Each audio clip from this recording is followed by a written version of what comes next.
Uhuru ni rais, baba ni baba, na mama ni Simba.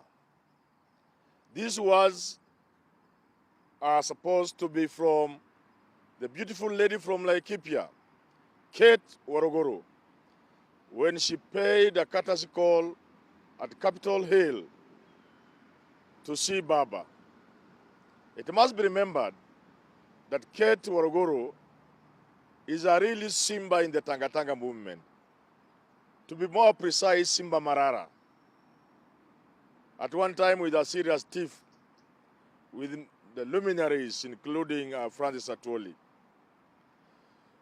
Kate Warogoro talked about national unity, talked about the evils of tribalism, mentioning that she didn't know, or she hadn't known, that Jaramogi Oginga Odinga had bought President Mwai Kibaki his first car when he came from Makerere. That's wonderful, Warogoro.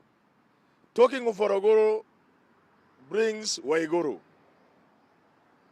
Anne Waiguru has been impeached by Kirinyaga County Assembly. And I'm going to look at this impeachment to tell a story about the politics of this country. But before talking about Anne Waiguru, the Simba Marara of Kirinyaga and Central, let's talk about the Simba Marara from Laikipia, that she has come to Baba, and of course by extension to Uhuru Kenyatta. Whether she has defected from Tanga or not is not the point. The point is that many from the Tanga brigade, especially from the mountain, will, as I have said repeatedly, finally come back home. They will finally face Mount Kenya. When I said this will happen, that many of the politicians within the Tanga movement that come from the Mount Kenya region will finally face Mount Kenya, many people thought what I meant was Uhuru Muigai Kenyatta, son of the burning spear, will go on top of Mount Kenya and tell his people, Adoito, please face here. No, he was not going to climb the mountain and call upon people, call out the people to come to Mountain Kenya or to face Mount Kenya. There were going to be a series of things that will be done, a series of moves. And I was trying to open people's eyes to see that there is going to be stuff happening. Things are going to happen. And you can see, before the son of Jomo even removes the Njora that he talked about at some point here at State House, guys are already trembling. That is going to happen. People are going to face Mount Kenya. But before we face Mount Kenya, let's face Kirinyaga. What has happened to Anne Waiguru? Why has such a luminary been impeached? People are asking, Anne Waiguru, so close to power, so powerful herself, actually until only recently, the leading light in the BBI from Mount Kenya, a person who seems set to represent Mount Kenya on the BBI table. What has happened? Why was she impeached? Could it be she was so unpopular? Yesterday, I talked to one senior leader from Kirinyaga, and he told me, yes, this lady is so unpopular, it can't be me, it can't be who, it can't be Kibicho, it is just that she's unpopular. Could that be the case? I don't come from Kirinyaga, I don't know. Could it also be that the senator wants his seat? Maybe, maybe not. Could it be the women rep, the billionaire Grisha wants Anne's job, and therefore she's tying trouble for Anne? Maybe, maybe not.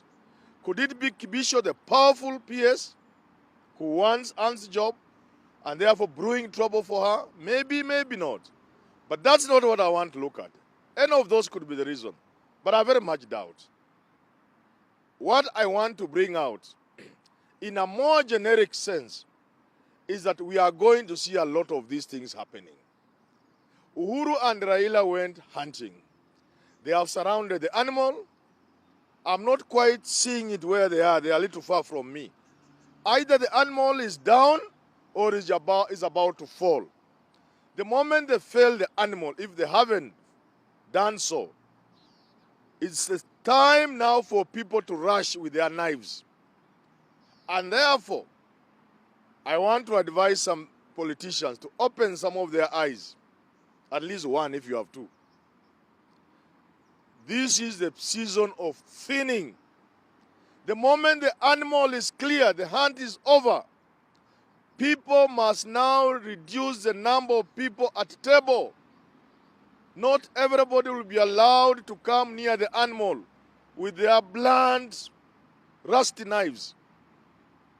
Could it therefore be that since Waiguru had worked herself so high in BBI, that if you want to create room for somebody like Peter Kenneth perhaps, or somebody else, you will have to get rid of her. And this could be one of the ways.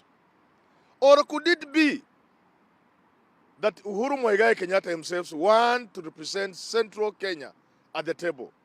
He wants a position of prime minister or something like that. And you begin by removing the wannabes, the pretenders to the throne. Could this be happening? If you use this by extension and move region by region, you could see it playing out. And those who don't understand, I want to help them to understand.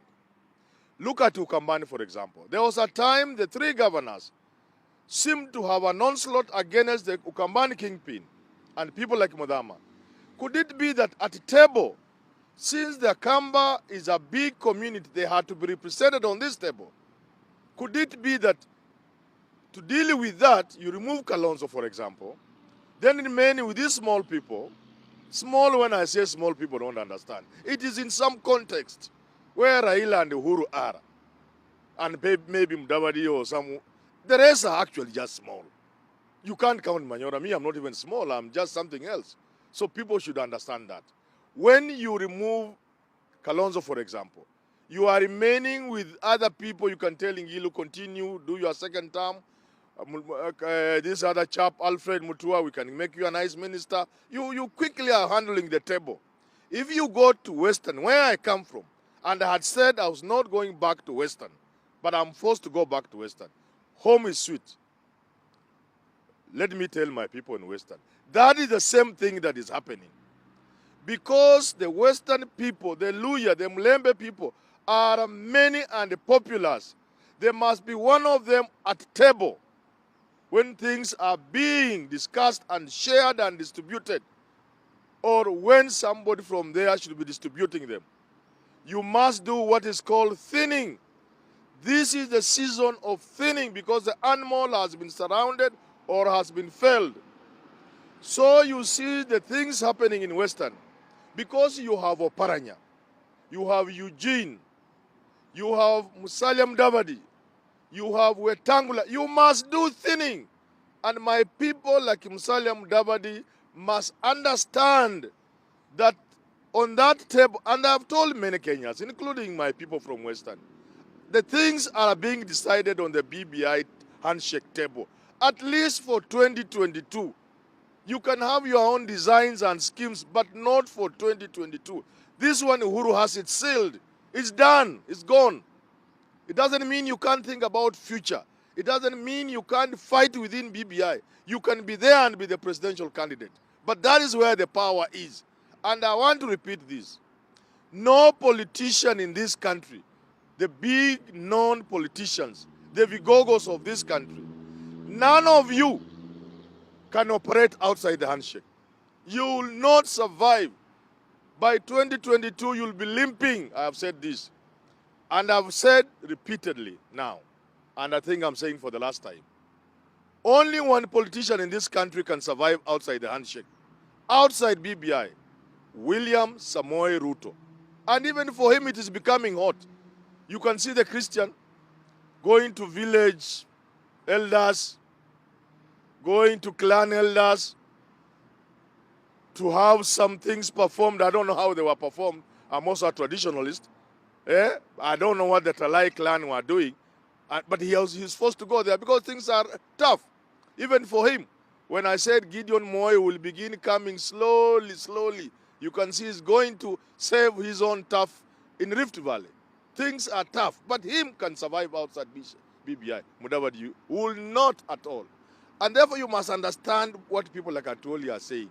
People like Atwoli are saying, since BBI is the only thing, since we are a populace from Western, and we have to be there to be given a big thing, to claim our share of a big thing, or to be the ones running the country in 2022, we cannot afford to be away from that table. So when I see my clansmen, my kinsmen, running around like headless chicken, trying to do all manner of things, people like Moses Watangula must understand the season of thinning and harvesting for Uhuru includes harassing serious politicians so that after you have been harassed out of Fort Kenya, you'll be happy to repossess your party. You are naked and cold. You'll be happy when they throw a shot at you because of the cold, even if it is dirty and not fitting. Because you are already in the cold, you will not even now want to claim a stake at the table in 2022. You'll be lucky you have survived, people like Mudavadi. So take the cue, my people from Western Kenya. This is what is happening. Get on that table, because to be away from that table is a waste of time. You will not survive in an arrangement where you think you can team up with, say, William Ruto. That is an act of desperation. Because if you look at the two press conferences, at the two meetings Mudavadi has held, he's being franked and beefed by all these Tanga young chaps. That shows you are almost desperate, Musalia Mudavadi. Go where men are and claim your stake. And remember, when the season of harvest is over, when Uhuru has harvested all he needs, when the thinning is over and you have been sidelined, you will watch from far as the cooking continues in the kitchen. You will only see the smoke. In your language, you say, Mugesegese. You will see smoke coming through the Gesegese. But what's going on in the house, you will not know. So I want people to use this Waruguru thing. Never mind what will happen. Whether she will be impeached in Senate or not is not the case. In a generic sense, it is symbolic of what's going to happen in this country. The season of thinning, the season of scaring, the season of ensuring people will be happy to just survive. To just survive. You will not have a claim to anything else. And therefore, the people like from my own place, the Luhya Nation, the leaders from the Luhya Nation, I am advising you, smell the coffee,